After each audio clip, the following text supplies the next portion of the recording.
Hi, it's Paul Tilley, and welcome to HN2130. This is Unit 11, the final unit in the course. This unit looks at emerging trends that are going on in the recruitment and selection environment and some of the impacts of those trends on how we handle recruitment and selection. In terms of the key learning objectives for this unit, we want to look at some key things. After studying this unit, we're going to describe the significant trends and challenges facing human resource managers in the field of human resource management.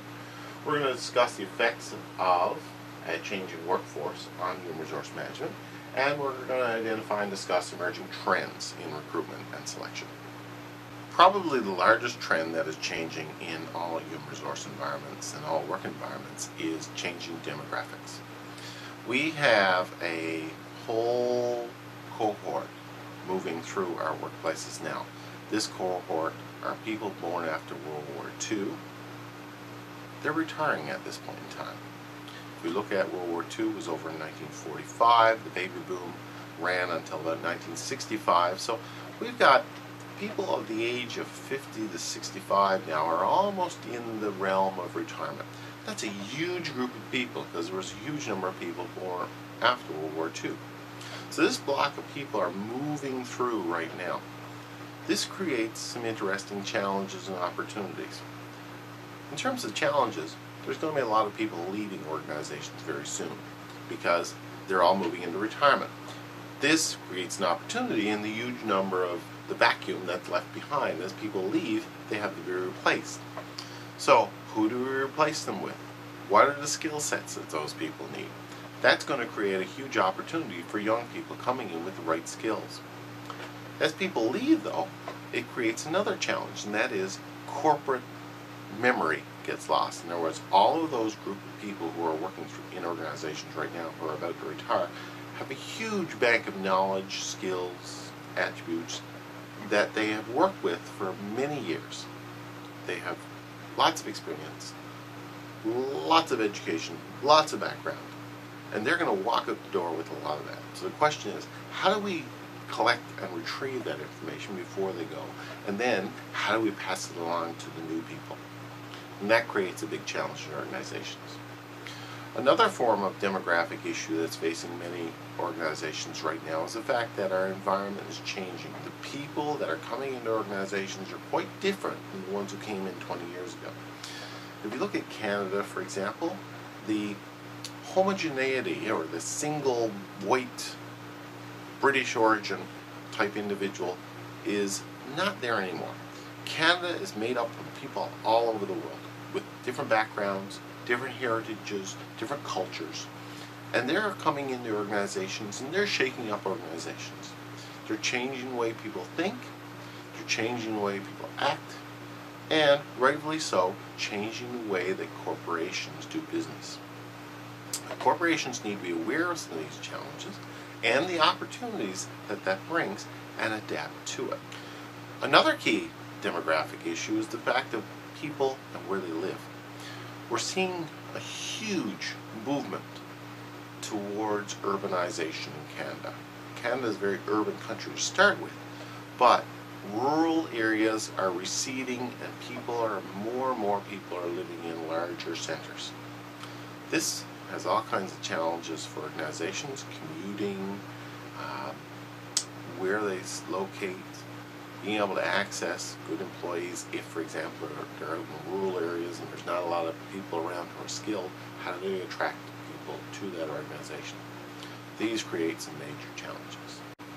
Another key change and trend that's happening in an organization is traditionally underrepresented groups are becoming better represented in organizations. Women, for example. Women were not heavily weighted in organizations back in the 1940s. It was mostly men.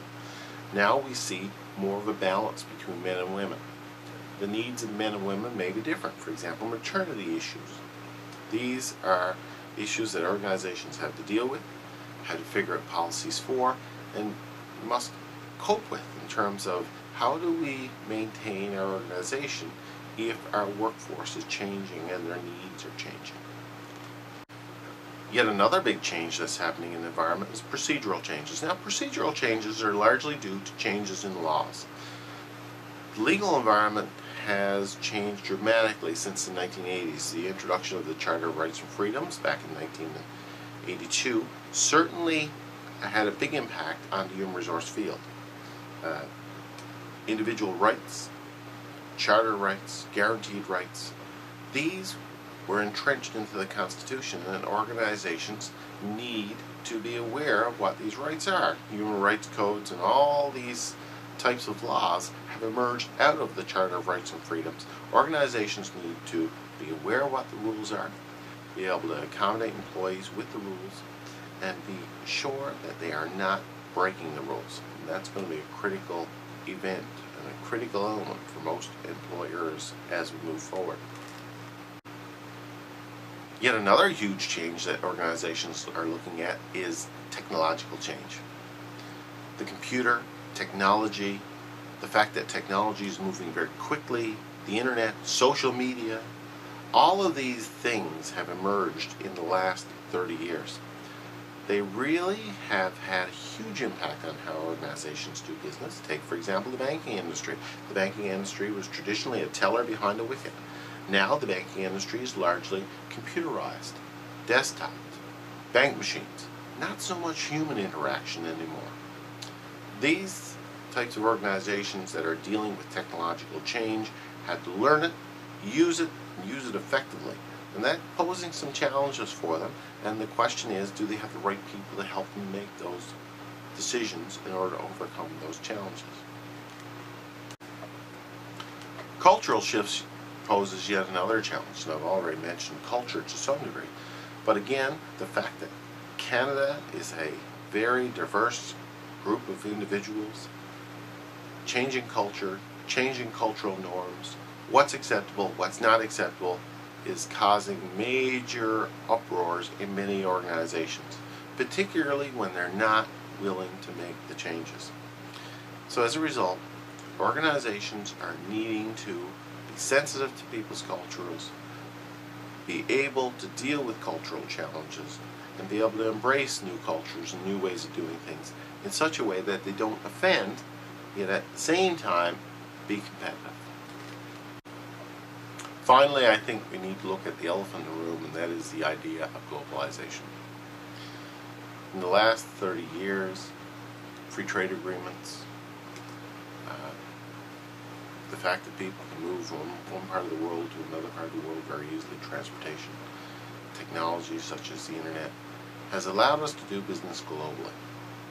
This means that we're not just competing against the guy next door, or the guy down the street, or the guy in the next community.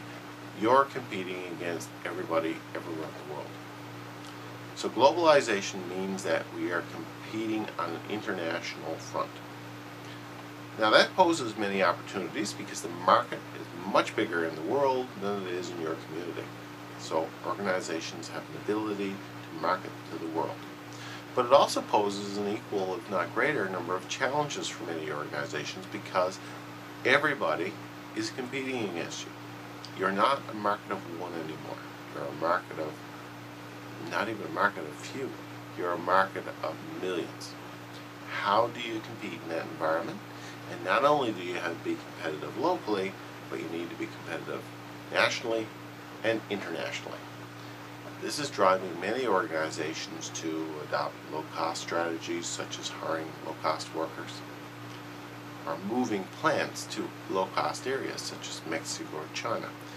So anyway, that's the course. We've covered from one end of the recruitment and selection process to the final part of the recruitment and selection process. The goal is that we've hired an employee that can contribute in a positive and beneficial way to organizations to make the organization more competitive.